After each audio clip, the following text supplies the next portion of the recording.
Assalamualaikum warahmatullahi wabarakatuh. Selamat pagi atau selamat siang.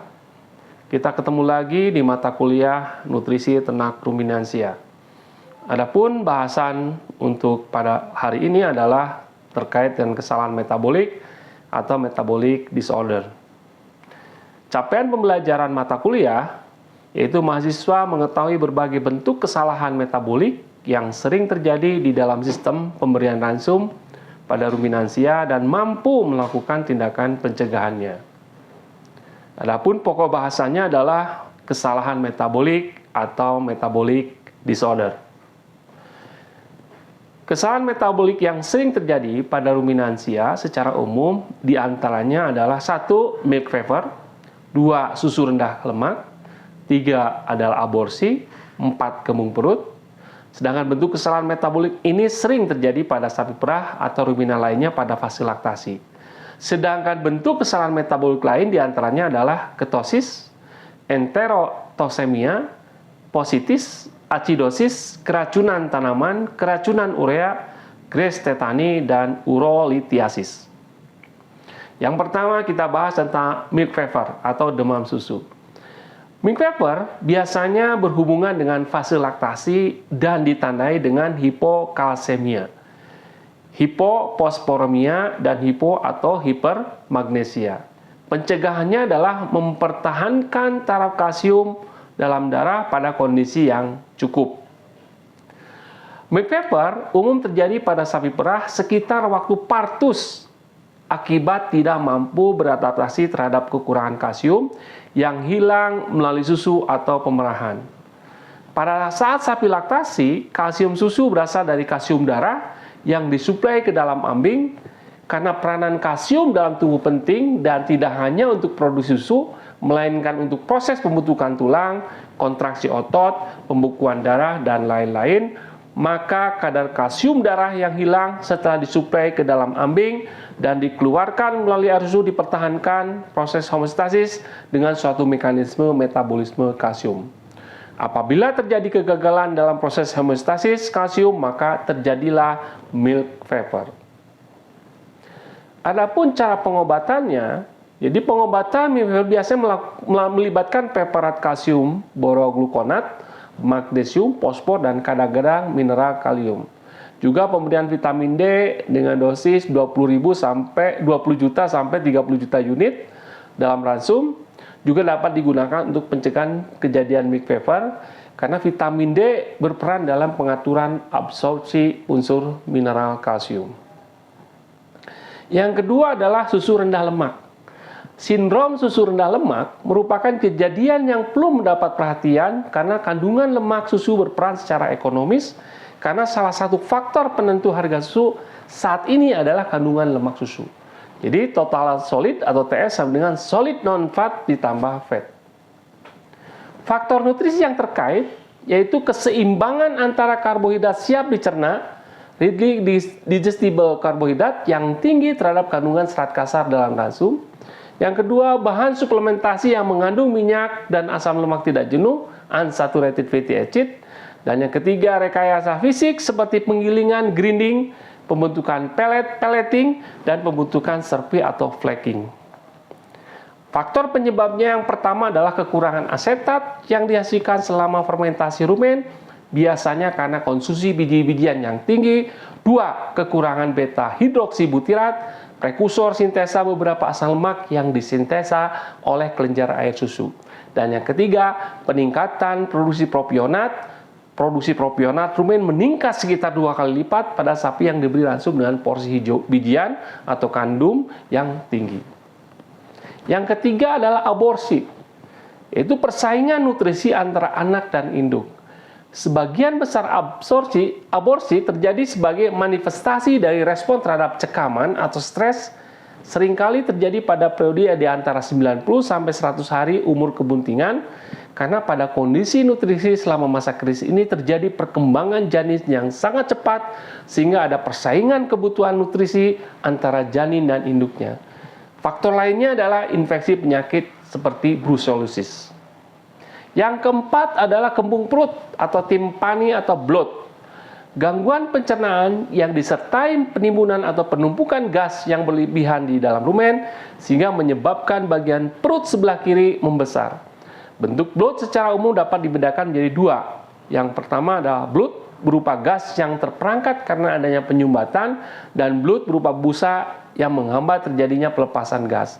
Bentuk bloat yang sering terjadi pada ternak ruminansia, yaitu bloat berupa busa, terjadi akibat masalah fermentasi pada rumen yang tidak sempurna sehingga akan menghasilkan busa.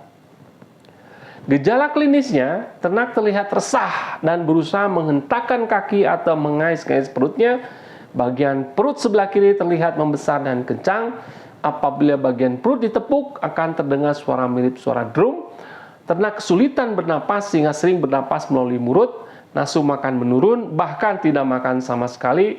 Denyut nadi meningkat, terdengar eruktasi, mata merah namun segera berubah menjadi kebiruan yang menandakan adanya kekurangan oksigen dan mendekati kematian. Faktor penyebabnya, pertama penyebab primer, akibat fermentasi pakan yang berlebihan dan ternak tidak mampu mengeluarkan gas sehingga terjadi akumulasi gelembung gas. Penyebab sekunder berupa gangguan fisikal pada daerah esofagus oleh benda asing, stenosis atau tekanan dari perluasan jalan keluar esofagus. Kemudian faktor individu, yang A. Ternak dalam keadaan bunting atau dalam kondisi kurang baik cenderung mudah mengalami kembung. B. Susunan dan pH air liur. Kemudian faktor pakan, akibat pemberian A. Legum yang berlebihan, B. Rumput muda dengan kandungan air dan protein tinggi berlebihan atau karena tidak dilayukan, dan yang ketiga konsentrat terlalu banyak dan sebagainya. Yang kelima adalah ketosis, gangguan metabolik yang terjadi akibat peningkatan kandungan badan-badan keton seperti aseton, asam beta hidroksibutirat, dan asam asetoasetat di dalam darah, susu, dan urin. Berhubungan dengan peningkatan asam lemak yang tidak teresterifikasi atau non-esterified fatty acid atau NEFA dalam plasma darah yang merupakan prekursor pembentukan badan-badan keton. Ketosis adalah penyakit metabolik yang sering terjadi pada sapi perah. Intensitas kasus ketosis meningkat pada puncak produksi susu, namun terjadi juga pada semua fase laktasi. Kejadian ketosis 2-3 minggu sebelum melahirkan atau 4 minggu setelah kelahiran anak. Gejala ketosis, penurunan produksi susu, hipoglisemia, ketonemia, ketonuria. Nomenklatur, kalau kita lihat ya untuk ketosis subklinis, ternak tidak memperlihatkan gejala sakit, dapat terjadi pada masa awal laktasi. Klinis, tanda fisik secara langsung dapat diketahui dan secara tidak langsung diakibatkan oleh acidosis. Pengobatan infus glukosa intravena atau oral dengan gliserol, propionat atau propilen glisol. Yang keenam adalah positis, dikenal juga sebagai seed sort atau fish lerot. Terjadi sebagai akibat dari kandungan protein yang terlalu tinggi dalam kombinasinya dengan kehadiran mikroba yang dapat melakukan hidrolisis urea seperti Corynebacterium renale. Yang ketujuh adalah keracunan tanaman. Tanaman beracun merupakan masalah bagi ternak ruminan, terutama yang digembalakan di padang pengembalaan, karena adanya peluang bagi ternak untuk mengkonsumsi beberapa jenis tanaman beracun. Beberapa jenis tanaman hijauan pakan asli pada kondisi tertentu memiliki mekanisme perlindungan alami, misalnya terhadap kekeringan, termasuk pembentukan racun untuk menghindari penguapan, atau perlindungan terhadap hewan pemangsa, termasuk ruminan. Setiap jenis ternak memiliki sensitivitas dan toleransi terhadap berbagai jenis tanaman beracun, dan situasi ini dapat digunakan dalam manajemen atau pengelolaan padang rumput. Kambing dianggap kurang sensitif terhadap tanaman beracun atau asam tanat dibandingkan dengan sapi dan domba. Selanjutnya, kambing memiliki toleransi yang tinggi terhadap tanaman bitter weed atau Hymenopsis odorata yang menyebabkan keracunan parah pada domba. Pada kondisi seperti ini, kambing dapat digunakan untuk mengurangi ketersediaan tanaman beracun bagi spesies lain yang memiliki toleransi rendah terhadap racun yang dikandung tanaman tersebut. Yang kedelapan adalah keracunan urea. Konsentrasi urea yang terlalu tinggi dalam darah dapat menghasilkan penumpukan amonia sehingga mencapai tingkat racun dalam darah. Dosis anjuran tidak lebih dari setengah total kebutuhan protein dari hijauan atau bahan pakan sumber serat lainnya, atau tidak lebih dari setengahnya dalam porsi konsentrat dalam ransum. Yang kesembilan adalah acidosis. Acidosis adalah suatu kondisi patologis yang berhubungan dengan akumulasi asam atau menipisnya cadangan basa dalam darah dan jaringan tubuh, serta ditandai dengan konsentrasi ion hidrogen yang meningkat. Acidosis metabolik pada ternak ruminansia dapat terjadi pada sapi potong maupun sapi perah yang diberikan pakan mengandung karbohidrat yang mudah difermentasi. Asidosis banyak menimbulkan perubahan patologis dalam rumen berupa penurunan pH rumen, penurunan jumlah dan macam mikroba rumen, atoni rumen, kembung rumen, kerusakan epitel-epitel, dan sebagainya. Asidosis dapat terjadi akibat tata laksana pemberian pakan yang tidak tepat, yaitu pemberian karbohidrat tingkat rendah serat, sehingga bahan pakan akan dicerna dengan cepat oleh mikroba dan rumen dan menyebabkan perubahan pH rumen menjadi lebih asam. Bakteri yang tahan pada kondisi asam saja yang mampu bertahan hidup di dalam rumen sehingga menyebabkan penurunan keasaman rumen, selanjutnya menimbulkan gejala klinis. Faktor penyebabnya yaitu konsumsi karbohidrat yang mudah difermentasi secara berlebihan. Pakan yang dikonsumsi oleh hewan ruminansia akan masuk ke dalam rumen dan melewati tahap fermentasi oleh bakteri. Bakteri rumen akan merespon adanya peningkatan kandungan karbohidrat yang mudah dicerna dengan peningkatan aktivitas. Rasio konsentrat dengan hijauan terlalu tinggi. Terlalu cepat beralih dari hijauan ke konsentrat, peralihan pakan dari silase ke hijauan yang terlalu cepat, pakan rendah kadar serat, pakan yang terlalu segar, hijauan yang dipotong atau dicacah terlalu kecil, dan adanya mikotoksin. Pencegahannya adalah pengendalian asidosis adalah manajemen nutrisi, misalnya dengan membuat formulasi dan keseimbangan antara asupan karbohidrat, sumber protein tinggi seperti singkong, gaplek atau ongok, sumber protein seperti bungkil kedelai, dan hijauan sebagai sumber serat.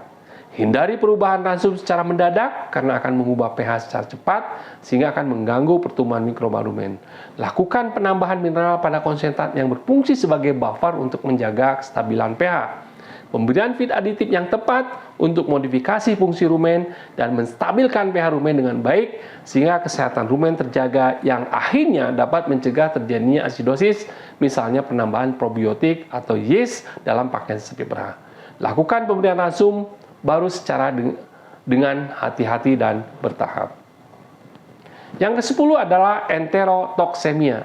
Enterotoksemia atau pulpi kidney adalah kejadian keracunan pada domba, kambing, sapi, dan ruminansia lain yang bersifat akut dan fatal disebabkan oleh absorpsi toksin yang dibentuk oleh bakteri Clostridium perfringens tipe C dan D yang berada di dalam usus.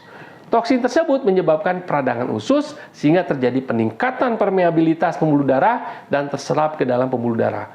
Toksin yang bersirkulasi dalam pembuluh darah menyebabkan pembengkakan pada paru-paru dan ginjal. Penanggulangan kasus enteroksemia dapat dilakukan dengan pemberian antibiotik.